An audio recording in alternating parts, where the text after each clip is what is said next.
Welcome to episode 23 on the journey to conscious healthcare. This is series 2, episode 3, and it's called From Burnout to Longevity, What Drives Allied Health Professionals and What Does the Future Hold? In this podcast, we explore what it takes to consciously create longevity, happiness, and fulfillment in your life and that of others. The journey to conscious healthcare looks at the healthcare industry, disability sector, and how to best navigate these areas to get the best for you and your life. I'm your host, Trevor Keen, and I'm the founder and CEO of Conscious Healthcare SA, an expert company that is known for high-quality healthcare services and transforming the healthcare industry in the disability space. Today's show is sponsored by Conscious Healthcare SA. Conscious Healthcare SA is now employing. That's right, we're creating ripples and making available more dream roles for practitioners to fulfill on what it is that they do best. If you're interested in exploring an allied health career where you genuinely get to explore patient-centered practice, please get in touch. For further details, please visit the show notes. Today's guest is exceptionally smart and talented Tara Diversi. Tara has a unique and diverse background with skills and expertise and experience. Tara is a passionate dietitian, entrepreneur, engaging speaker and facilitator, strategic non-executive director, and a marathon and ice swimmer. Tara graduated as a dietitian almost 20 years back now, and as the President of Dieticians Australia, National Dietetic Advisor to the Department of Veteran Affairs, co-chair of Northern Queensland PHN or NQPHN, board member of Torres and Cape Hospital and Health Service, and proud Accredited Practising Dietitian. She has been fortunate enough to work in almost all areas in dietetics. Tara mentioned that she is happiest when she is teaching and sharing with others. After 9 years as teaching-focused academic, she continues to contribute to students learning through guest lecturing at several universities and also throughout her textbooks, books, and articles. Tara also lives with Ehlers-Danlos syndrome. Welcome to the podcast here today. Thanks so much, Trevor. You didn't tell me it was number 23. It's my favourite number. So thinking that this is going to be a wonderful podcast. Oh, absolutely. There's no doubt about that. Now, we've got a personal question to start off with, which we've already pre-selected. I'll jump through it now, but I think we're diving straight in just from the look of it. I'll jump straight in now if I may. Yeah, no problem. How has failure or apparent failure set you up for later success? Do you have a favourite failure of yours? I do have a favourite failure of mine, and I have had many. One of the things that when I graduated as a dietitian, I really thought that my work and my work life was going to be really focused on Aboriginal and Torres Strait Islander health. I grew up in Kununurra and in Cairns and had really seen how inequity in our community between our non-Indigenous Australians and First Nations Australians, and it was something that didn't sit right with me, something I focused on extensively throughout my university studies, and all I wanted was to work through the Cape York and Torres Strait and to help people lead happier and healthier lives. And so that was something that when I moved back to Cairns in 2003, came, with my Masters of Nutrition Dietetics in one hand and full of enthusiasm, but I couldn't get a job. And that was something that I thought I remember. And even now, I get a little bit of somatic response of feeling like I'm a failure, feeling like I am not good enough, feeling like nobody wants me to work for them. And that's something that, I continued to drive me. The reason why I went into private practice so early, right from a new grad, was because I couldn't get work in the area that I thought I was designed to work in, and the jobs were built for me, but I wasn't getting them.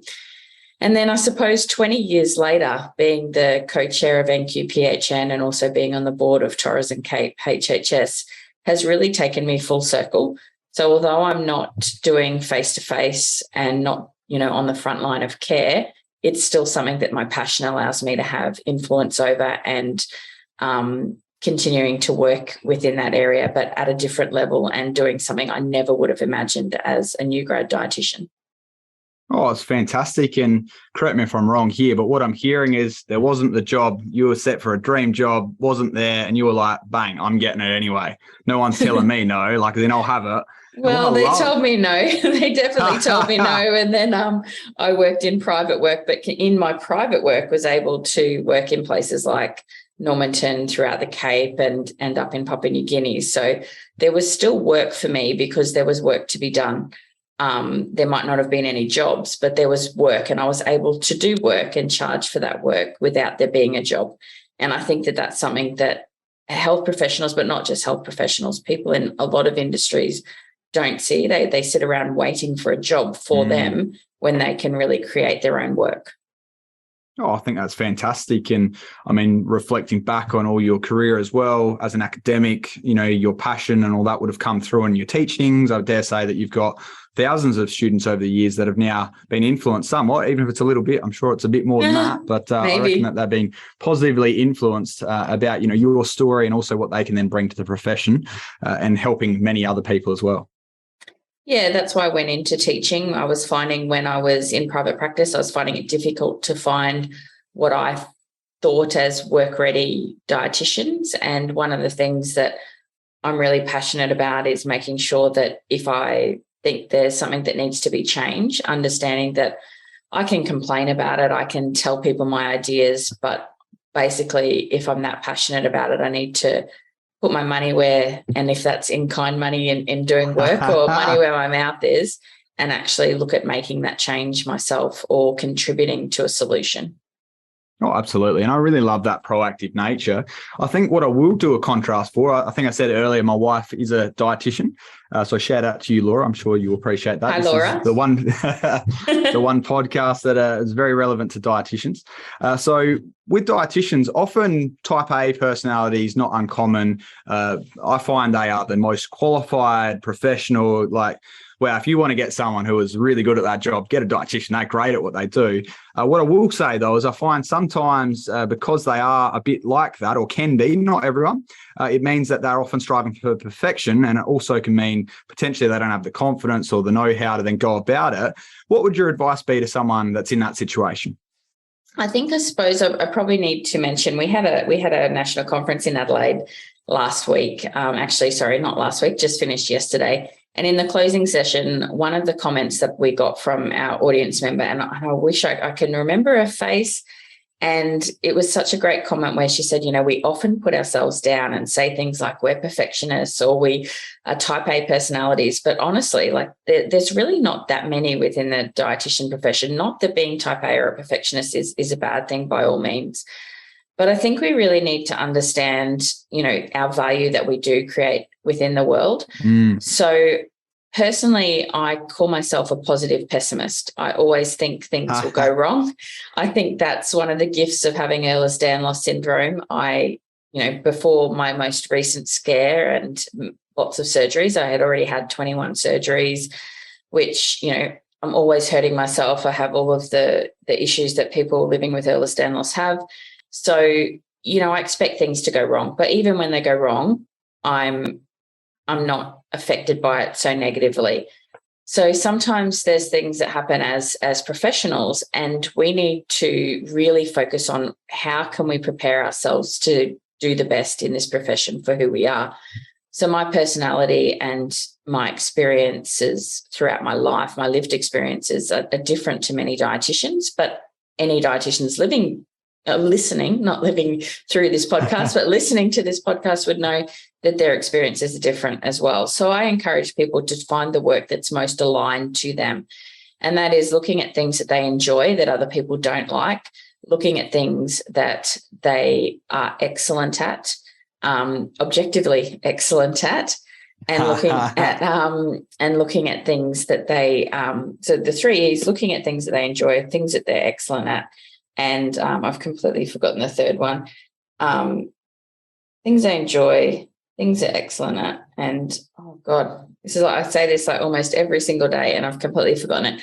But looking at that basically from a strengths-based perspective. So rather than focusing, I think we spend a lot of time focusing on what other people have done and following other people, like this common saying of I want to be this person when I grow up. And then, but the realization of you can only do you can't do other people.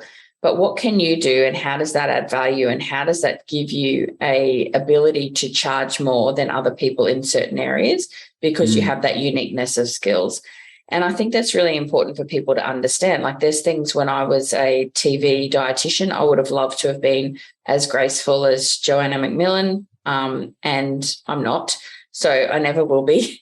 I would have loved to have communicated as well as someone like Glenn Cardwell, but I'm not as funny as he is, so I can't do that.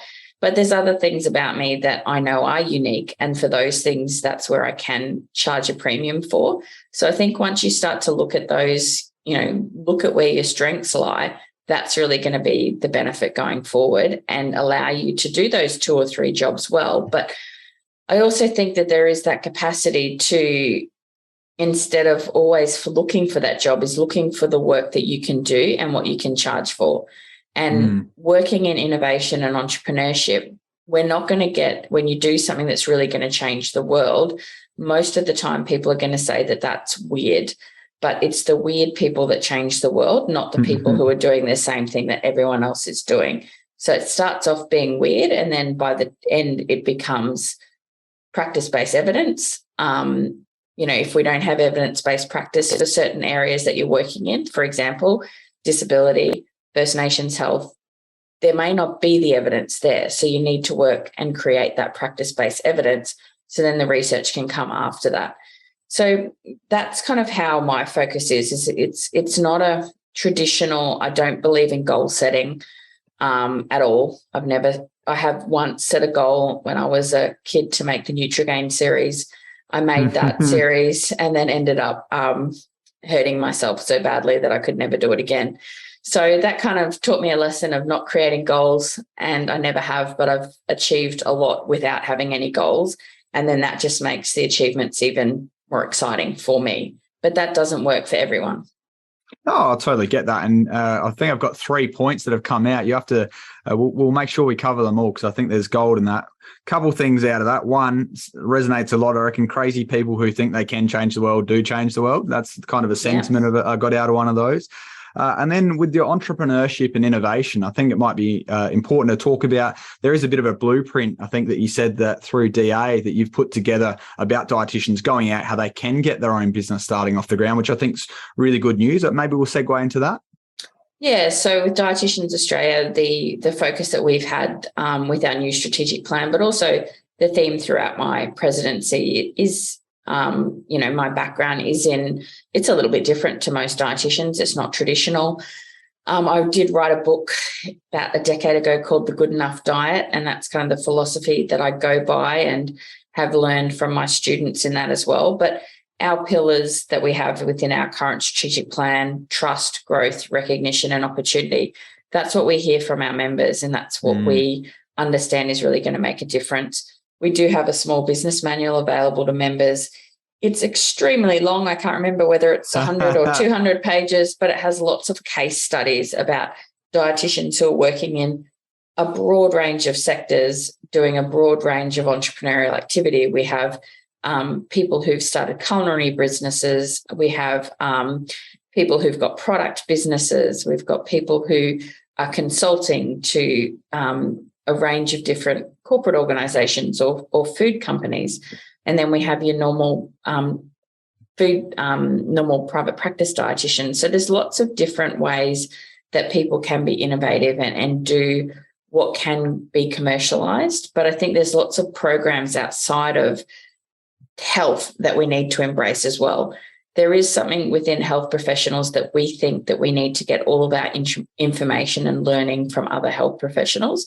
But the value of taking information from other professionals and other organisations is really, really beneficial. And the government supports that. One of my roles is as an entrepreneurship facilitator up in Cairns, and that's in 23 locations, including a fabulous one in Adelaide, Wendy, but also throughout the country. There's 23 entrepreneurship facilitators that run a federal government-funded program that can help you with starting your own business. So there's lots of different areas that we need to access, but not thinking that we're going to get everything from another health professional or another dietitian, I think is really important. And that's something that I started doing early, is really networking with non-health professionals to build my business competence.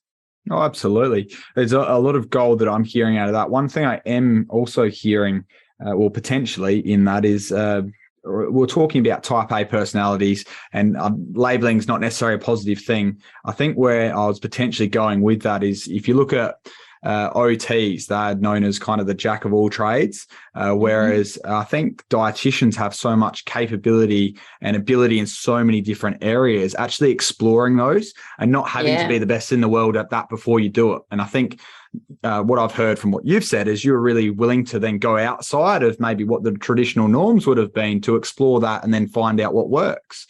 I don't know if that's ringing true or not, but that's what I've heard out of that. Yeah, most of that rings true. I think one of the things that I'll pick up on that is that experimenting and being okay with things not working is also as important as finding out what works.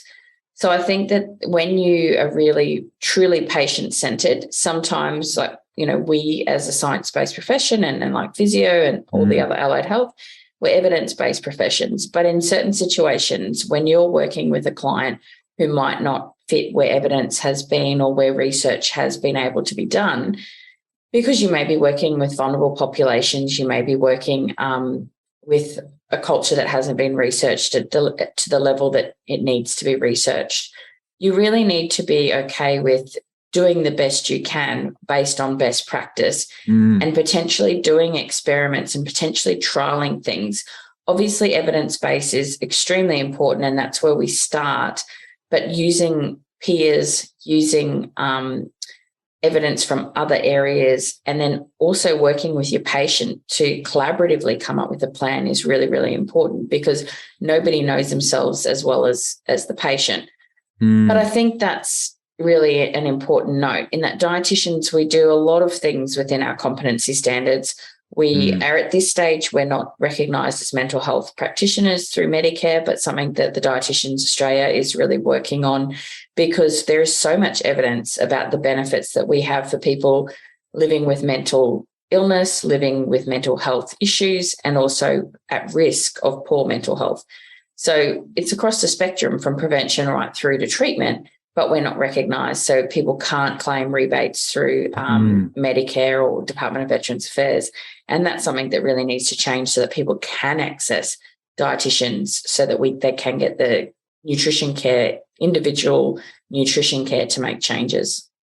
Oh, fantastic. I 100% agree. I think I was going to segue into that shortly after, about the whole mental health side of things. And I certainly think that the health ministers need to be thinking and seriously considering, hey, if you look at, between psychologists and lots of stuff, we've got heaps more capacity within other allied health professionals who actually already have a lot of skill and capability in this area, but might not necessarily be recognised and actually be able to access the appropriate funding to be able to then service people. I think a good case in point on that would be dietitians are often working with people that have got schizophrenia, bipolar, a whole bunch of these mental health disorders that ends up causing a bit of gut health and also issues with bowel movement. So you're already having to deal with, and I'm seeing this very much in the NDIS, but I'm sure it's happening in many other different spheres, because there'd be plenty of people that then don't access the NDIS, right? So I suppose what's really important here is that, acknowledging that dietitians are already working with these people that have got mental health. So people that have got mental health, they have got skills in that. They've had to go through quite a lot of that, and upskilling in that as a further direction, I think, is a huge positive step forward. And I certainly think that they would be more than capable of doing this. Well, it's actually not even upskilling. It's within our scope of practice already. So it's not something that we need to do more training with. It's just that people have it's a human right for people to be able to access healthcare that they need, and people should be able to access Medicare rebates to see dietitians for mental health services. And that's something that isn't happening at the moment, but certainly something that our dietitians are trained in doing and comfortable in doing. So it's something that we need to, and we've got the evidence to show that working with a dietitian is beneficial, particularly with some of the conditions, particularly around those that are taking medications in the beginning when they're initially diagnosed, and then also, like you were talking about, with some of the symptoms as well that are created through either medication or treatment or progression of the condition. Yeah, well, maybe we'll unpack that a little bit more. Do you want to go in specifically about those types of people that it might affect? I mean, you can go as far as you want. I'm happy to prod you. I'm sure you know many off the top of your head, though. You're very proficient with this. Been working in this area for long enough, particularly with people who are going on antipsychotics. Mm-hmm. But the evidence shows that those people need to start working with a dietitian early. So as in when they're diagnosed and when they're prescribed, what happens is that it takes a while for the symptoms to sit in, and people are, putting on between 5 and 20 kilos. And then that adds further to mental ill health. So, but that's the difficulty, is if they're not being referred until after the prevention stage, they're being referred when it becomes a treatment stage. It becomes more difficult, obviously, to treat. So that's really important. Obviously, when we're looking with children with autism, ADHD, there's lots of different feeding issues that we have associated with those children and their families, and helping work with the child so that they have a safe eating environment and they feel emotionally safe with food, and then introducing as much nutrition as possible through that. And then particularly in some of those conditions as well, it may be improved through changing different aspects of the diet based on different components that they may be allergic to or may have sensitivities to. And a dietitian, again, can work with the family around identifying some of those things that can help. We also see people who are living in assisted living or group homes that don't have the skills to cook themselves nutritious food. And that's often a barrier. And we're seeing this really great rise of culinary nutrition. ACU is doing a graduate certificate in I can't even say it, probably culinary nutrition. You've got Themis there in Adelaide doing amazing things with cooking schools, and they do classes for NDIS participants as well. But just having the ability to people, and one of the things that Themis said at the Dieticians conference really rang true with what I see with my clients is it's really easy. I'm hungry, so I'm going to eat a steak and have some bread. It's easy to do that. But when it comes to adding more vegetables, for example, you need to have the knife skills that many of us take for granted. You need to have the ability to cook vegetables so they taste well, look at accompaniments. So it's things like that we can really help people with within their homes. Through Department of Veterans Affairs, we see that as well, is how do we help people, they may have be living by themselves now, they may have become a widow or a widower. They may have always lived by themselves but never had issues with their health, but now they're having health issues, because some of these things, it's not an immediate issue when they've got poor nutritional intake. It can take time to cause those nutritional deficiencies and issues. So the earlier we can work with people, particularly at transitioning phases in their life, outside going out of work or going into work, that can be really, really beneficial. Oh, absolutely. I mean, wow, I reckon there's weeks, if not months, just packed in that couple paragraphs. Years into nutrition and mental health. That's for sure. Absolutely. I mean, one big thing out of that, there's a study yonks back, and I'm sure you're very vastly aware of it, but the whole $1 spent now saves 20 on the cure. Health Minister and Bill Shorten, I reckon, could probably get together around a table, and I reckon dietitians, if they're not involved in that conversation, I think that they've missed out on something there. I think that's fair to say. Also, I think important to add as well, so we've gone through about the whole ADHD, autism. I think the current culinary nutrition is very fascinating, particularly I know at Conscious Healthcare SA here, what we explored doing was getting a cooking class. Particularly, I thought there's a great opportunity in regards to the activities of daily living, so the skills to actually cut and also be educated through cooking about portion sizes, lots of other different things, exposure to different foods and that as well, because ultimately we fall to the lowest denominator, right? Like ultimately, if you've not been exposed to too many foods, you're not then going to try them, right? So I'm kind of curious as far as, does maybe dietitians have a role to play as far as not only running cooking classes, but like is in skills in that space, like is in the activities of daily living, which you would typically see probably being done by a occupational therapist mainly, but it could be done certainly by a physio or developmental educator as well. I'm not sure on what your thoughts are there. I think one thing that a dietitian who has good food, and obviously it varies between dietitian to dietitian, but dietitian has really good food knowledge and good skills in the kitchen is really helpful over just over someone who doesn't have those skills, particularly in not just cooking. And often what people think dietitians do is tell people that they just can eat healthy food and whatever that may be. But it's really helpful when people are cooking healthful foods, but also foods that are more occasional foods, because then they actually see what goes into that food. Sometimes people will, they'll order a croissant or order whatever and think, oh, well, this is as healthy as a piece of bread. But then when they actually cook that for themselves and they see, what goes into that before they make it, then they can make those conscious choices of what they're eating. And one of the things that we don't want to tell people exactly what they want to eat, but we want to help them have a little bit more intuition around what their bodies want and what nourishes their bodies, so that they can make those choices to eat, what they like and try and meet the goals that they may have for their health. Yeah, absolutely. So the whole listening to your hunger cues there sounds like that's very important that you're going through. I find it fascinating as well. So as a physio, that's my background and trade and lots of stuff. Peripheral vascular disease is something that's very often seen, and something I find very fascinating and frustrating actually is in the NDIS is that if you have a participant, that's what patients are called in the NDIS, and fundamentally they end up having a limb chopped off, then they end up being an amputee and they automatically qualify for the NDIS straight away. Magic.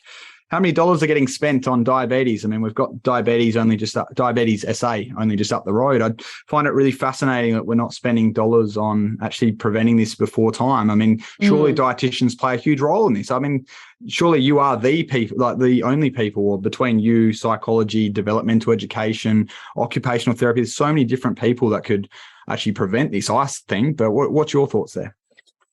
Prevention, it's an interesting one, and I did talk about this with Anne Rushton, the South Australian senator, and the shadow minister for health at the Dieticians Australia conference, and around that focus on prevention and how we can put an economic value on prevention, so then we can get some of the support. And that's where I look at things like, obviously your chronic disease management item numbers. Yeah. And look at that prevention rather than cure. But the difficulty, I think, from the government's perspective is that those people who probably, and we see this often as dietitians, and I worked in private practice well and truly before there was Medicare rebates available. So the thing that I often saw is that I saw the people who already knew the importance of nutrition, but the most vulnerable could never afford to come and see a private practice dietitian. So sometimes they went without. And I think the bigger focus on prevention from both state as well as federal governments is really, really needed, so that there is support there. And also, I think that there is a lot of programs that people can access, but it's having some type of facilitation program. Similar to as an entrepreneurship facilitator, part of our role is not to tell people what to do or how to do it, but to facilitate their journey and connect them with programs that may be running in their community or running online that they can access, that's within the budget that they have or within the resources that they have through, their ability or location and things like that. So it's almost like, and we do have some we do have some facilitation type roles within our northern area, within Cape and Torres, but it's something that I see it would be helpful for people, regardless of their health status, to be able to visit a care coordinator so that they know what services are available. There is likely accessible cooking classes that can be accessed already. And there is likely programs that can help people with education about good nutrition. We just were lucky to get some funding to partner with the Queensland government to provide corporate health nutrition programs through our digital app, and sports nutrition programs through our sports nutrition app. So there's programs like that, but it's getting the awareness and the understanding of that through the noise, and then having that facilitation. And I see sometimes the GP may be too busy, and I see sometimes the allied health professional really can be that referrer so that they can help people facilitate their health journey of what they need. Because sometimes what I find is that people will do an all or nothing approach. They get overwhelmed because there's too much to choose from, or they just go and look to do everything, and then they're not successful because it's just too much for them to do. Yeah, no, I understand that. And it's what I'm hearing is certainly that, as you're sort of saying, it can get a bit overwhelming, that there's plenty of things out there. You just need to find it. Have we got one universal spot? Is Dietitians Australia, is that the place, or where are we going to? You mean for nutrition or for, I was talking about generally, but. Yeah, I'm just sort of saying, like, as in if there's all these programs out, for example, there's a NDIS provider finder. So you can then click on there and find different people. Arguably could be improved, but it's certainly an improvement on where it was, but that's okay. No judgment, right? Just suggestions for improvement. Is there a place like that for cooking groups and other different things? So I think fundamentally there is more information out there now than ever has been in the world, right? It's about getting that together, making it so that it can be digestible. That's not a pun on dietetics there, but yeah, making it so it's easily digestible and that people can actually get it when it's convenient for them and make it work within whatever that budget is, or accessible for free via online potentially. Yeah, and I think at this stage, the dietitians, we see that as the role of a dietitian. And in some states, they have a really good community nutrition program. In some states, that's less helpful. We have some good community nutrition programs up here in North Queensland, and you can go through Queensland Health. But most private dietitians can support people in facilitating their journey and what they need to do, what would be optimal, but also what is available given those specific circumstances. Yeah, absolutely. No, I totally get that. I think a very interesting topic, or it's certainly interesting for me. I'll see where it lands. So food. So we've got food exposure. I mean, if I'm a speech pathologist, I want to make sure that I've got 50 words for a child by, I think it's the age of 3. Might be wrong, but I think it's something like that. Have we got a number for children and dietetics? How many foods should someone be exposed to by, say, 3? Or is there a number around? Or are we still developing? Do you know what? It's really quite fascinating. I don't know whether it has been developed, if it is being developed. I actually don't know. You know, we hear things around the most healthy people are eating 20 plant foods a day, but that's if that's been developed, it's something that is new to me. If it's about to be developed, so one of the things that dietetics is moving away from, particularly when we're looking at working with individuals, is really putting people on that, you know, where should people be? We used to really focus on, you know, weight. We used to focus on growth charts, or, you know, quantifying everything through the dietary guidelines. And that's something that works for some people, but it doesn't work for everybody. So it more and more is the case that people are not focusing on their weight. So they're focusing on how do we improve our health, and do we look at biomarkers there, or do we look at how the client is feeling and how much energy they have and all of those other markers. And the same with the children. Do they, you know, are their eyes bright, rather than just simply focusing on, are they tracking towards a growth chart? Because part of the responsibility of parents and, you know, supported by dietitians is building that good relationship with food.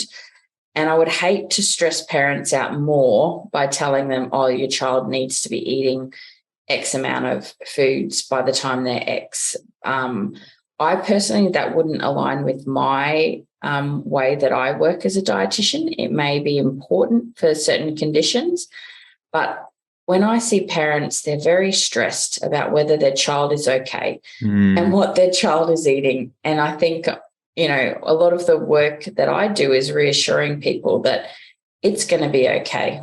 You know, these are some of the things that you can do to improve how they eat, but you don't need to be awake at night because your child is 10 and still wants all of their food separated and won't eat a mixed meal. Like it's not always helpful. So I look at that from, you know, but dietitians are all different and their clients are all different, and that certainly works for some people, but it doesn't work for everybody. So we are kind of moving away from those quantitative analysis and really looking at what is right for the patient right now and how we can help them, you know, improve their health. Well, can we unpack that a bit more? Because I think that's fascinating, right? Because I wonder, do these numbers only simply exist because through governments or whatever else it might be that we need to have something there to justify that they're moving towards something, to objectify and all that sort of stuff? I kind of wonder whether that's the case. I might be wrong, but I very much, I'm about to divide the room. Here we go. Hold on to your seat. Haze, you were just talking about it. Health at every size. Now, there's two trains of thought. It's interesting because they don't. The Haze dietitians. I'm not a Haze dietitian. I'm not qualified. I don't know what the principles are. I've been to some workshops, but I've certainly been told that I'm not a Haze dietitian. And there's some wonderful experts in Haze, but there's also some wonderful experts in weight management. So I see myself, and what I say is person-centered, and the Haze dietitians would say, well, if you're ever weighing anybody, that's not person-centered. And the weight management dietitians would say, if you're never weighing anyone, that's not person-centered. The thing that frustrates me, Trevor, is that in a lot of practices, and obviously I live with Ehlers-Danlos syndrome, so I am as much a health consumer as I am a health professional. And I see a lot of different health professionals, and I see them for a lot of different things. Before, we were talking a little bit about our mutual love of psychology, but there's lots of different modalities within psychology that compete. But within psychologists, they have the respect of each of the modalities. So there's people that do EFT, and that conflicts with like schema therapy, and there's also CBT, which works in different areas. There's lots of different, there's ACT, like there's so many different areas of psychology and modalities, hypnosis, that psychologists work within, and each of the psychologists are quite happy to say, this is my area, and I'm quite happy for you to work in your other area.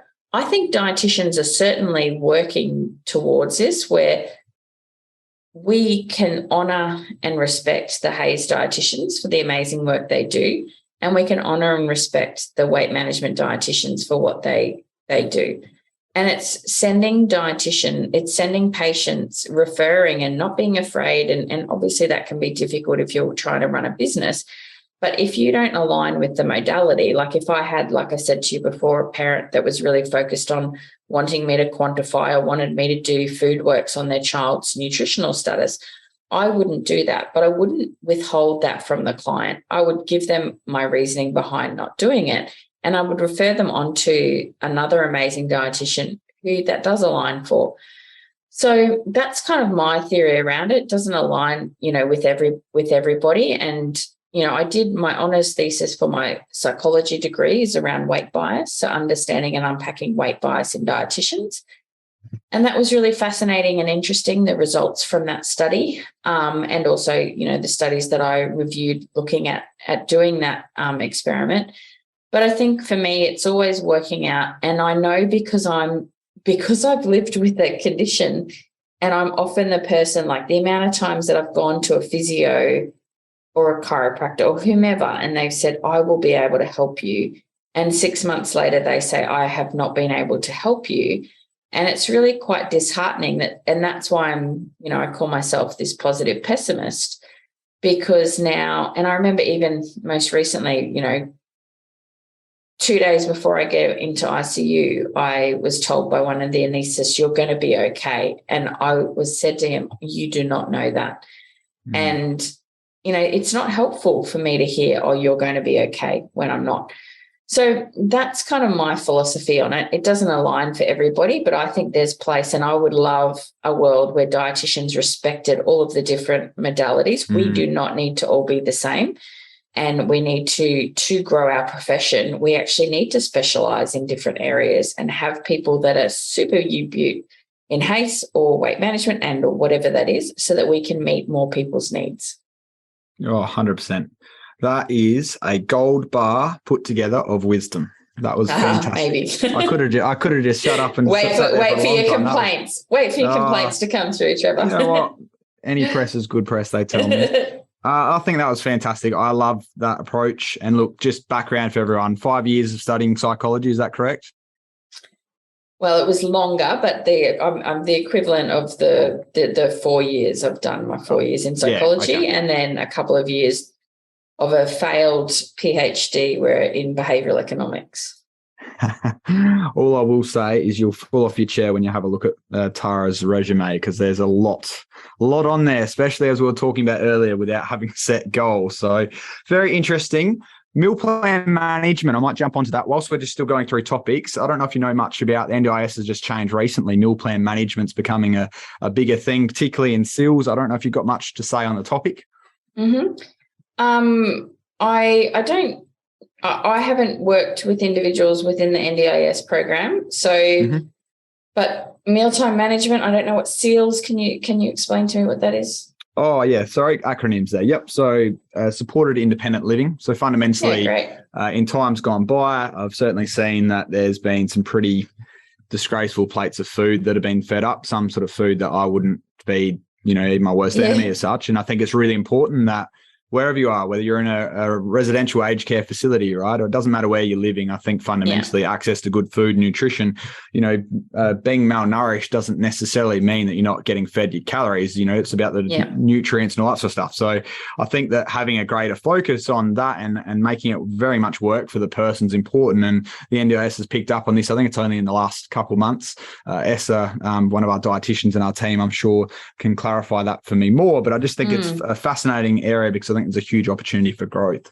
Yeah, I agree with you. Anything that allows dietitians to do more work. Well, and I say the dietitians do more work, but it's really not about dietitians doing more work because it's actually more about people being able to access good care and the care that they deserve. So, and for the fact that the dietitians are the best place to deliver on those services provides obviously more dietitians work, but it's always coming from that client focus of what do they need? And it does become really difficult for people without the education and training to feed really enjoyable food to people that have special requirements, such as thickened or different textures. Like I really empathize with people who are trying the best that they can. I've never met a support worker or an aged care worker who is just mean. Like they're not. They're doing the best that they can, but they're not trained and skilled in the area. So as much as the food doesn't look good, doesn't taste good, they're doing the best they can, thinking that the one priority is that it's within the thickness and texture modified to the level that they need it to be. But the thing about dietitians, and we actually do practical training within all allied health do practical training, but we do practical training in our kitchens and work out how do we make good looking and healthy food and tasteful food, because, the sum of nutrition not eaten is none. And that's the tagline that all dietitians know about. So how do we make it look good, taste good? And I think that is definitely something dietitians can assist with, helping people find recipes that can be cooked and that are presented in the way that can be cooked well, and also upskilling. I think there's lots of great courses. I do know, as I said before, Themis, his company Sprout. I don't know whether it's Sprout or Dietary Hawk. He's got two companies in South Australia. They both do cooking classes and also an online course to help people with improving their nutrition. As I said before, ACU has started a graduate certificate in culinary nutrition, and that's open to all health professionals, not just dietitians. So there's lots of opportunity, but I do think it's just around ensuring that it's done in collaboration with the client, because we need to put them first and to make sure that it meets their needs and their skills. And it's not just something that we think can come from an assumption base. Oh, absolutely. And I think you raise some valid points there. I think it's really important that you've got support workers that are in that still, so supported independent living, and they're doing their best. And fundamentally, there's a great space for dietitians or whoever else it might be, developmental educators and other people, to then upskill people in regards to what can be done in that space, and just essentially provide greater value in food, nutrition's value, taste. I think you mentioned taste. I think, you talk about, are you a baker or are you a chef or whatever, or are you creating experience for people to break bread and actually, share and have stories that they tell with one another. I think that's a really interesting one. But whilst we are talking about food, I think Dr. Peter Stapleton's someone that's pretty interesting to talk about, only because EFT you mentioned before, but particularly I think that her basis, and I might be wrong, but was in regards to having children with eating disorders. I don't know if I'm on the right track or not, but I do find that it's quite fascinating. So Peter works in a number of areas of EFT. When I was at Bond Uni, she was working in weight management, but also, as you said, within eating disorders, but also with other eating difficulties. I haven't looked into her work recently to see where she's gone from, and it's been quite a few years, about 2016 that I was at Bond. So I'm sure that, she'd done so much at 2016. I'm sure she's doing more and more now. But, the work that I had seen originally that she was doing was in weight management and EFT. Yeah, absolutely. And I think all I'll say out of that, we'll sort of move on, but big thing to say out of that is that she's done a TED talk, and the evidence behind it is astronomical. It's incredible. I really can't wait as I talk to the president of the Psychological Association, because it's just amazing with how that's going. And I think we're starting to blend and actually cross-pollinate and talk with one another from different professions. And look, I'm very growth mindset, Carol Dweck, all that stuff. So I think it's really important that we help one another out in that space. So very, very much important. What I would say, I know we went through into talking about different roles and that sort of stuff. So with dietitians that are currently working 2 or 3 roles, what do you sort of think if they want to then merge into a role which they can work full time? What advice would you give to them? I understand we spoke about the creating jobs and that before. I'm curious if you've got anything else to share on that. And I think probably, Trevor, one thing to understand is I've never I can empathise when people are doing work that they don't want to do, but that's not something I follow, because even when I was young, I was quite good at living off a very small amount of money. And at my first Dieticians Australia conference, I sat next to a wonderful private practice dietitian, Amanda Clark, and I said to her, I'm looking at taking a part-time job at the hospital ongoing. And she said to me, well, imagine if you put that time into your business and developing your business, you'll probably find that you can pick up your full-time business much quicker than you can if you're part-time, and you'll probably always end up in this rut. So I think having that ability to go, okay, well, how much money do I need versus how much money do I want, and kind of trying to work between those paths in that really difficult part in the start of my business was really important. So I have taken on a number of locum jobs over the years, and I've worked in, as I said before, I've worked as an academic at Sydney Uni and at Bond Uni. I've worked in the hospital system. I've worked in the public health nutrition unit. So there's lots of jobs that I have done, but I've chosen to do those jobs to get more experience. And sometimes it's not around getting the experience of content, because you can get all of that through reading papers, and you can get all of that through doing professional development and really understanding the science. But the thing that you can't get is looking at the process of how people do the jobs that they do. So things like when I was working in population health, it was a government position, but it really helped me understand how to write grants. So my startup, we've raised, almost $2 million in grants to be able to deliver services and to develop the platform.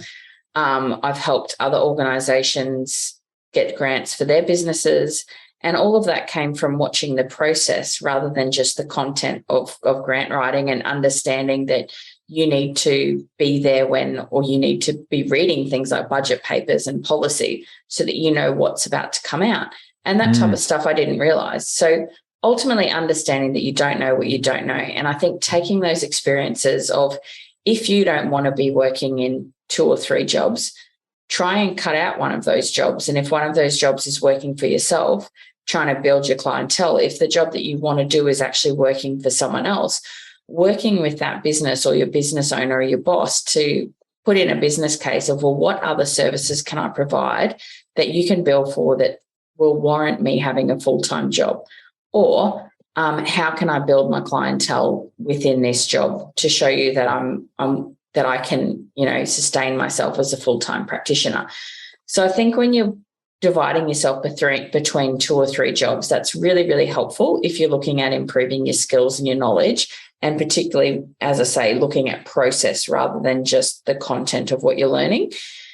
And that content can be negative and positive. Like, I've learned as much from people who are not good bosses, and I remind myself, you don't want to be like that boss. So there's certain things that they did that they are most likely doing unconsciously or subconsciously. And I think, well, And I give myself a reminder, oh, you're doing a bit of this. You shouldn't, you don't want to be that person. So I think that's really important, is that taking everything as a learning opportunity and not taking anything on board too much more than you have to. But if you do want to reduce your jobs, the jobs are not going to come to you when you're working 2 or 3 jobs. You're going to have to drop one of those down, have the space to put something else in. The other thing I find a lot with more junior dietitians is that they can be relatively impatient. So seeing the 2 or 3 jobs as a ladder towards where they want to be is really important too. I've done lots of really unenjoyable jobs in the start of my career. I worked 120 hours a week. I tell the story often to dietitians about building my initial private practice, and they say things like, oh, I want to do similar to what you've done, but I don't have the time to do that. I'm a single mom, or I've got other responsibilities, or I want to study my PhD. And the truth is I didn't have any of that, but I don't know how to do it any other way. That's the way I did it. I worked 120 hours a week for a couple of years, and that's what allowed me to build my business up to the level that I have. The person who bought my business, was able to build along that platform, but like off that foundation, rather than doing that 120 hours. He had to buy my business with money so he didn't have to do that initial stages. So I think that it's important to really acknowledge where you're at, and that sometimes there's certain things, and being okay with it. Yes, if you have other responsibilities or desires, like you want to do your PhD, you're likely it's going to be more difficult at that time to build a really successful business. If you want to, if you're in a situation where you're raising a young family, it's really hard. And sometimes you just have to make sacrifices, but being really true and authentic to yourself, that they're the things that you want to do, and you're consciously doing that, rather than, and I have this phrase that I often tell people is, you want to do life, you don't want life to be done to you. So that's where I think is really understanding that you can make that choice. Quit one of those 3 jobs, work on 2, build one, then drop one down. That's kind of my advice. It's maybe not always practical for people, but I think once you start getting yourself into that cycle, that's the cycle you'll continue on until you consciously choose to make a change. I think that's quite useful. What I've taken out of that is 2 things. One, framing. So the context is really important. Seeing it as a ladder. I think that's your exact words earlier. And then investing in yourself. So if you're going to do that, you get every dollar that you end up investing in yourself from in the future, and you're proof in the pudding as such with that one there. I think what's also interesting, we spoke just off the podcast before, is something I think is a huge opportunity for dietitians is positive behaviour support. And one of the visions I have at Conscious Healthcare SA, we've got a value which is we create ripples, which fundamentally means innovation, doing things ahead of its time. And if we can throw a pebble in a pond and see that spread, we think that's pretty cool. And particularly in regards to, we think that through a lot of the work that's going to be in positive behaviour support, that can end up creating a lot of opportunities for dietitians to actually use their skills that they've already got, or if they need to upskill, they can upskill if they want to. But like working in that space, then working alongside, and then also being able to build up the dietetics profession as well. So I'm very interested to see where that goes. I don't know if you've got any immediate thoughts off the cuff. Dieticians Australia are doing quite a bit of work at the moment with helping upskill dietitians in disability. We do have some funding from the Australian government around building understanding around disability and working within disability. So if you are a dietitian, you're interested in doing any work in NDIS or with people living with a disability, I think that's a good place to start. Absolutely. I think that sounds fantastic. And we'll make sure in the show notes you can have access to that. Now, I'm doing this a little bit back to front, and forgive me, but that's okay. We'll go there.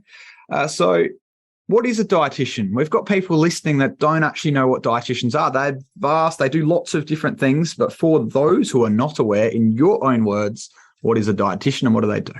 So a dietitian is the leading voice in nutrition and dietetics in Australia. That's kind of the Dieticians Australia vision, but that's what I generally see dietitians. So our focus is not just on the nutrition of what to eat, but we do cover the behavioural aspects, the psychological aspects, as well as the practical aspects of eating for your health. and whether that be prevention of a condition, well-being, or treatment of a disease. We work with a range of people from antenatal right through to aged care, so along the spectrum, and then within lots of conditions. There's not many conditions that a dietitian isn't beneficial to support. And it's quite interesting the amount of people who will say to us after they've been seeing us for 6 months, I never thought just changing how I ate would really improve my condition as much as it has. Absolutely. I'm curious, you'll probably know this, what areas are dietitians most prominent? Like where are they working most? Is it in, prenatal, that sort of stuff? Like I'm curious as far as where you see dietitians mainly. Yeah, they work they work in a range of different areas. Like the dietetic workforce is so diverse. It's interesting the amount of dietitians. It's not really a week that goes past that I don't hear about a dietitian doing something really cool that I never really thought about doing. So there's dietitians within sport, within the armed forces, working within aged care, working within mental health, working within community nutrition, public health nutrition, within policy development, within recipe creation, social media. We have some dietitians who their whole work is around educating through social media and nutrition communications. Corporate nutrition, oh my gosh. So basically wherever and then academia. So we have 8,500 members, around 6,000 of those APDs, accredited practicing dietitians. So that's, I think, the importance there. There are some dietitians who will call themselves nutritionists, but the nutritionist is not a regulated profession. So dietitians, we're credentialed through Dieticians Australia. We're not through APRA. So we're a self-regulating profession. An accredited practicing dietitian is the credential that is similar to registration within Dieticians Australia. Mm-hmm. And nutritionists, they can be highly trained. There's lots of amazing, highly trained nutritionists within specific areas, but not all are. And we do start seeing a lot more programs that are not that don't have the assurance and the trust of accredited practicing dietitians.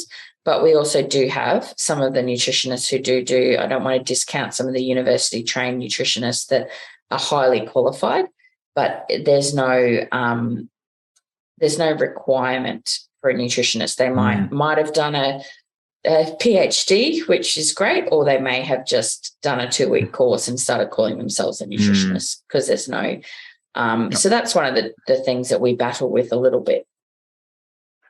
Well, I think it is a bit of a problem. I was actually messaging Scott Willis, the APA president, the other day about, I find it frustrating as a physiotherapist that as a personal trainer, you can spend, I reckon, about 5 minutes online and get your personal trainer qualification. I understand that there are some amazing personal trainers out there, but fundamentally with it, when it comes to actually testimonials, as a physiotherapist, I'm not allowed to get a testimonial done for me, but we end up having all these people that are unqualified or less qualified and end up spreading misinformation, which I think is more dangerous than actually having, I don't know what the framework is. I haven't got a solution here, so I'm maybe not helping the party.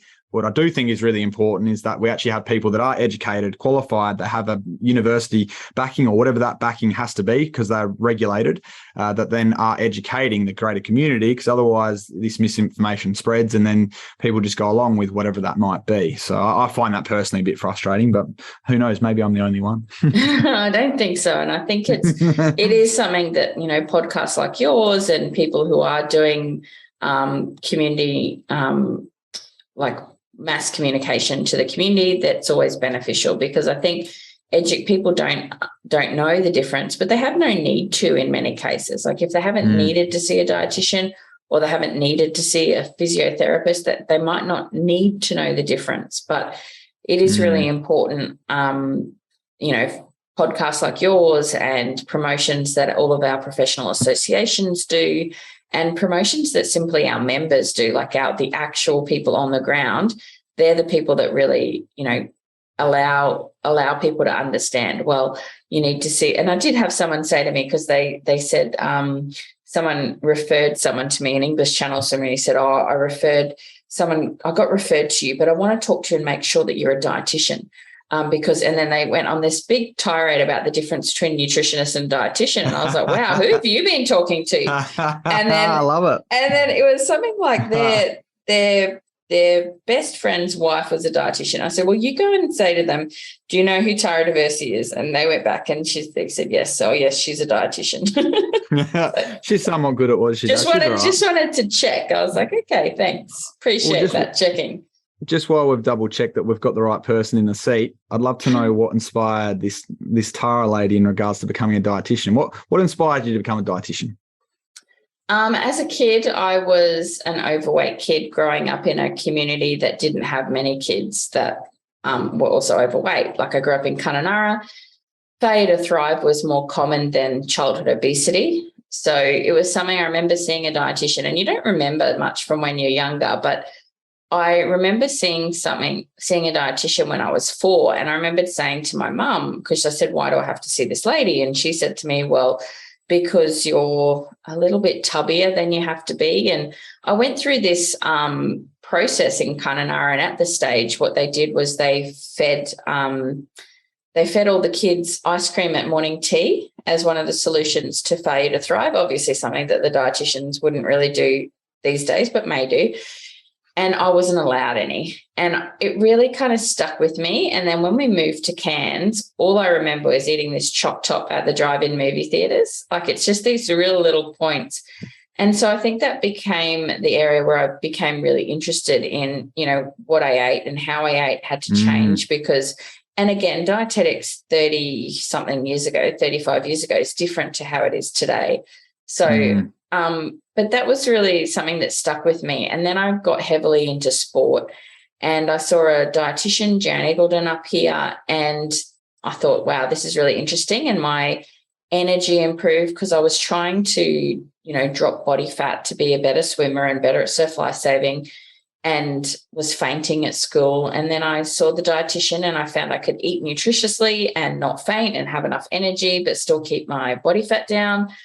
So that was good. And then when I was in the Nutrigain series, we had a dietitian that travelled with us, and I thought, yeah, that's a good job. So particularly around sports nutrition, Aboriginal and or Torres Strait Islander nutrition, and work regional and remote, like having access, because as a dietitian, as a young person growing up regionally in Cairns, I didn't have access to high-level sports professionals. So I thought, this is something that I can really take back to the community that I love and contribute in this way. Oh, I think that's fantastic. And you have done something pretty special with swimming. Do you want to say quickly? I think it's quite fascinating. Yeah, it's really pretty fascinating. Special, and actually who you've contributed to other people with. Yeah, so I think the one that's probably the most well-known is I have swum the English Channel, solo as well as in a team. It is coming to almost a decade, and I've swum the Gibraltar Strait between Europe and Africa, and then in 2019 became the first Australian female to swim an ice mile. So coming from Cairns, trained in my freezer, and went down to Thredbo and swam my ice kilometre on one day, and then my ice mile on the next day. Oh, that's incredible. It's a bit different to where I am at the moment, but yeah, it was enjoyable. It was very fun. It was a good experience. Oh, that's fantastic. Well, whilst you're talking about what's enjoyable, I'd love to know what you believe, and you might be able to speak more because your role with Dieticians Australia, but what are the drivers behind dietitians and what they do? Why do they get into it, you reckon? Roger Hughes and his research team have done a lot of research around this, and there's two things. One of them specifically is around they like working with people, and the second is they like food. So this is one of the things that, always fascinates me as a profession. We don't have enough Aboriginal and or Torres Strait Islander dietitians, and culturally, and I understand this is a stereotype, but they are so good with people and so passionate about good food and cooking, like the skills that our it's just so like that's something I would love to see more of into the future, is that we had more Aboriginal and or Torres Strait Islander dietitians and allied health professionals, because I think that is the only way we're going to close the gap when we're not successful at this stage. And we just need more practitioners with that lived experience and passion to go back to serve their communities as well. Oh, absolutely. I think you bang on it there. You talk about people and food. That's really important. I will also plug you again as far as you quote everything, photographic memory. I don't have a photographic memory. Close though, right? I do a strategy called photo reading. So if you're a health professional, particularly on boards and things like that, we have to read, like I just kind of going through like my 250 pages here of board papers for one of my boards and, you know, reading for universities and things like that. I think that really helps. And also having the knowledge of others, like the amount of information and mentoring you can get from reading somebody's book that they've put 30 years of their life into. And it might take you an hour, you know, if you're photo reading, a week if you're not, to understand all of the lessons that they've learned. It really helps progress you along your career. So I don't, like, we read a book and we're pretty easy to judge, but I think if you look at that book and you go, this is someone's life's work, particularly if it's their first book or their only book, you go, well, what have they put in here that's really valuable? Absolutely. I think there's huge merit on that. You did mention before, so you do have lived experience. Do you want to tell us what it's like and how important it is for people to have lived experience?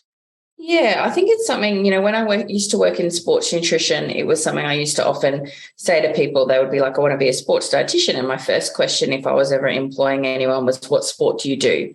And if they said they didn't do a sport, I always went, well, you don't understand what it is like to be an athlete. And I think that's the same for disability. Like as I said before, until this year, in October last year, I had a pretty major surgery which went wrong.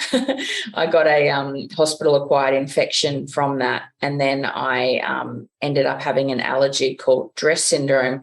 So I was in hospital for 9 weeks, in ICU for a week, had a PICC line for a month, was on steroids for 3 months. Like, it was a pretty wild ride, and still I'm not back at work to the level I was.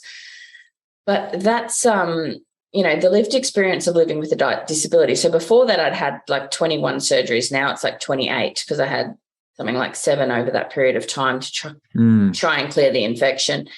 And I think that it's really every health professional, medical professional, you know, will gain benefit from spending some time in hospital, being a patient, understanding, you know, the frustrations of life as a patient, trying to work out, you know, the strategies to make healthcare safer and more and safer from a clinical perspective, but also from an emotional perspective, spiritual perspective, practical perspective. So just making healthcare better, I think, is really helpful. So for me, having Ehlers-Danlos loss, it means that I have to design my life, my work around my life. Every year, every couple of years, I'm having 6 weeks off for a surgery.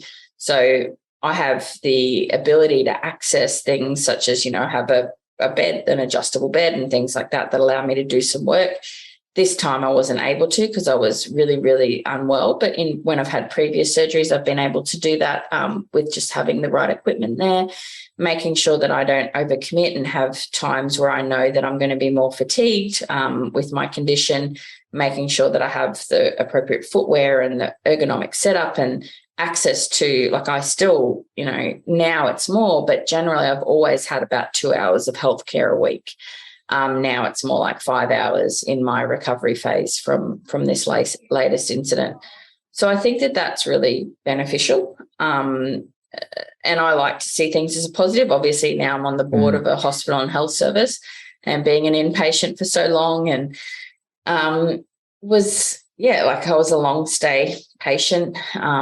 And, you know, and then having the after effects, the psychological and physical after effects of being a patient for so long. And the thing with Ehlers-Danlos loss and other invisible diseases is people don't, you know, you're always invalidated. You're always told that you're making things up. I remember when I transferred from the private hospital to the public hospital, the doctor who was admitting at me wouldn't write down all of my allergies, and then gave me a lecture about the differences between allergies and intolerances. And then 2 days later, I was in ICU with DRESS syndrome. So it's things like that that really make living as a patient frustrating. And there's also things that, I'm very aware of because of my profile in health, that there's things that, and my networks in health, there's things that I was able to access and the knowledge and the things I was taking that our clients may or may not get. So they really need us as health professionals to be their advocates. I'm also acutely aware there were 2 nurses that when I was unwell that really advocated for me. And without those 2 nurses, I'm very aware that I'd most likely be dead. And so without them speaking up, having courage and, having that integrity and having the patient at the forefront, that's really what saved my life. So yes, obviously all of the doctors, the allied health, everyone, did helped and supported. But from that little incident and, with those 2 nurses, that really was the pinnacle for me, is seeing someone advocate for me that I always hope to advocate for my clients and even my profession. I think that's really important. Well, thank you. Honestly, I appreciate you sharing so openly and vulnerably there. It's something I talk about daily with our team here. I think we have the honour and privilege of working in the disability sector. And I think as allied health professionals, fundamentally, we get to work with people in some of the most difficult times of their life. And I think someone in your role and of calibre and what you've done in your life and all that sort of stuff, to be as humble and to share so openly and vulnerably, I think I very much value and appreciate that myself. It means a lot. Yeah, no problem. Whilst we're talking about sliding into positive things, you did mention in that sentence, it was part in there, but we'll jump into it. So there's some good news. Brooke Harcourt, I think I've said that correct. Do you want to say she's won quite a big award? I think it's a great chance for a shout out. Before Family the Dietetics or something? Yeah, so our business, the Primary Healthcare Award at the Dietitians Association went to a business that does focus heavily on providing services funded through NDIS, Family Dietetics, Brooke Harcourt. So I think you should get her on your show and talk about her business and her work. I think that would be really beneficial, particularly for those people who are working with children. Absolutely. And don't you worry about that, Brooke. We'll be having a conversation shortly. Rightio, Tara, 20-year-old self. What sort of advice are you giving yourself? You're now back. You're 20 years of age. You've graduated. You must be ahead of your years because you graduated at 20. 22, What advice would you be giving yourself if it was your 20-year-old self? I as a 20-year-old, I was a very interesting person, Trevor, and it was funny because I was talking to Roger Hughes, who was one of my professors when I went through, and I was not the best student, and I was probably, even one of my good friends, well, I've had a few kind of backhanded compliments. One of my good friends said to me once, who would be the last person that you would picture as being the Dieticians Australia president from our course? And it would totally be you, Tara. And then one of my friends who I graduated my first degree with was through, in my Bachelor of Health Science. Her son came home with my textbook, Anatomy and Physiology, to Torres Anatomy and Physiology. So I'm a co-author on that. And she said, "Oh my gosh, I know that person. Tara went to uni with me." And he said to her, "She must have been the smartest person in your class." And she said, without a pinpoint note, that was Kelly, but Tara certainly was the most fun. And so I think that there is, I think just continuing to be you, and if you're you, it doesn't really matter. Like, there's lots of advice that I got when I was a university student and I needed to focus. I needed to set goals. I needed to do this. I needed to do that. But I think all of those things, and if you are like, as I would have been classified, then the naughty student, those people are the interesting people. Those people may have had something happen to them or may have had things such as disabilities and pain and things that you can't see on the outside that really make them an asset to the profession. So we tend to focus on really promoting those people who are young and vibrant and academic and hardworking, but don't just discount the other people in the room as well, because if they're being themselves, they're being true to themselves, then they're also likely to contribute to their profession and to their clients ongoing as well. 100% agree. What I heard out of that was you can't put a value on heart. That's what I heard. I don't know if that's true, but I kind of resonate. I wasn't necessarily the greatest student myself, but I think that it means something to put your heart into it and be you. That's in a world right. where everyone's trying to be everyone else, right? Right. We did talk about burnout's longevity in the title. I think we might as well get there, and I'm mindful of time as well. So the average career of allied health professionals is often about 7 years. I'm not sure exactly in dietetics. You might be able to quote me. No, I don't know either. Don't know, but let's say 7. So if it is, how can we help prevent dietitian burnout? I think the main thing is kind of what I said before, is that people need to align with what they're doing that aligns with them as people, rather than trying to do what other people are doing or what they think they should be doing. And I remembered my 3 E's. So things that are easy, things that they enjoy, and things that they're excellent at. So there's lots of things like, for example, reading and presenting and things like that I find easy and I enjoy doing them. And I'm, and I don't like saying I'm excellent at them, but I do okay at them. So it's those types of things that people pay me to do. They're the things that people pay me to do. But if you're trying to do something that you see someone else doing that it's easier for them to do, they're more excellent at it and they enjoy it more than you. So I think it's enjoying what you do is probably the biggest thing. So and that's the thing, like even if you don't make as much money doing it now, and this is what I try and, talk to my child about, and anyone who will listen's children about, is if you enjoy doing it, you can make money doing anything. You can make good money as a dietitian. You can make good money in any of the trades, of course. You can make good money even without any qualifications, as long as you're doing something that's easy, you're excellent at, and you enjoy. Wow, that's a great answer. That's wiped off my next question as well, which is all good. What about new graduates? There's expectations around salary, and I think you potentially may have answered this anyway, but we're diving in. So new graduates, how do we manage the expectations in regards to whether it be KPIs or whatever else it is? So expectations, reality, coming out, and all the upskilling. Because, when you come in fresh, right, ultimately you don't know a lot of stuff, and the expectation might be that you do know stuff. So then you do some studying outside of work, or how does a new grad fundamentally manage these expectations? Yeah, I think in the beginning a new grad needs to be aware of, and this is up to the practice owner as well. One of the things, the most successful thing I did as a practice owner is develop a scale similar to the public health scale. So what aligned it with Queensland Health, worked out the skills and capabilities, and they had to objectively justify what scale they were at. And then also looking at how we could improve their billable hours and what was billable hours. One of the things that we did do is we surveyed our clients. We had about 500 people respond to that survey. And interestingly, it came back with that our clients thought that the appointments were too long. So instead of, fascinating. Wow. And when I interviewed, can I ask how long? Like they were an hour. They were an hour, and then there were 30 minutes. So I had a problem as a practice owner. How am I going to pay my dietitians more as they become seniors? And basically this answered it. And then when I talked to my dietitians about what they thought that we needed to have longer appointments so they could get into it more and do more assessment. So we broke that down a lot more. And what it meant is that we changed our appointments from an hour to 40 minutes for an initial, and from 30 minutes to 20 minutes. And then that meant that we increased our billable hours by 33%. So we could pay our practitioners more.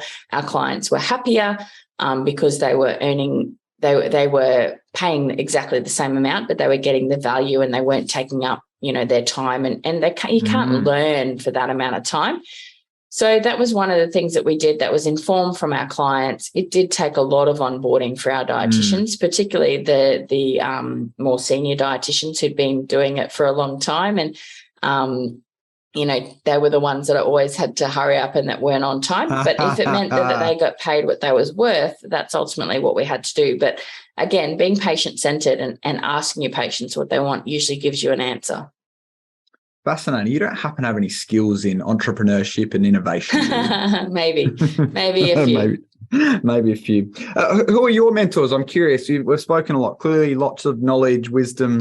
There's got to be people that have helped you in your journey. Yeah. And I think one of the things is I've had lots of mentors that have known that they're my mentors, but even more mentors that haven't really known that they're my mentors. So at 20 years out, you get mentored by so many people and so many people influence your life that you don't want to kind of mention a few because you know you're going to miss many. My first teachers, my home ec and my HPE teachers, they helped me in the beginning, then of course throughout. But one of the things that I do and I continue to do is I learn from people who have less experience than me. I learn from my clients. When I graduated, I spent a lot of time in the supermarket watching how people ate and watching what people bought. And then learning as much from the new grads as I do from senior dietitians, and then just taking a little piece out of everybody. But then as much as that, as I said, I read a lot of books, and people mentor you through their books, through social media. You don't actually have to talk to that individual to learn from their life lessons that they've already learned from. But in dietetics, there's so many dietitians that are doing amazing work. There's so many that are before me. There's so many that are upcoming that I said one of the things I said at the Dieticians conference is, I had to acknowledge the VIPs. And I said, who's sitting next to a VIP? And obviously, everyone's sitting next to someone who has unique value you can learn from. And I try and learn something from many people, and even the people that I don't get along with, or people that don't like me. That's really, really important to me. Absolutely. I'm going to push you. You might push back. Any particular people that you will mention? You don't have to. Yeah, I suppose I think it's within dietetics and outside of dietetics as well. Peter Bureau and Antonio Chavez, I did a lot of their work in personality, as well as Shelley Evans. So particularly around those people, I've done a lot of work. Richard Thaler, Brian Wansink in the early days prior to his work being taken out. There's so many people that I read and I learn from, and I work with. So even the dietitians that I work with now, I get so much from so many dietitians. But how I've always seen life is I see everyone as equal. And that's probably a detriment and a positive thing. Like I've always seen dietitians above me as my equals and dietitians beneath me as my equals of what would normally be a hierarchical scale. But that allows you to get things done. Let's pretend it's 20 years into the future and we've achieved success in the disability sector. What does it look like? What does it feel like? Paint me a picture. I think that everyone can access care is the most important. The care that they want, when they want it, how they want it to be delivered. That's what I think is success for disability, but also for every sector within health. People need to be able to access the care that they need and be able to improve their life to the level that they want that to. Oh, it's fantastic. That brings us to today's end of the episode. I hope you have found it educational and learnt something from it.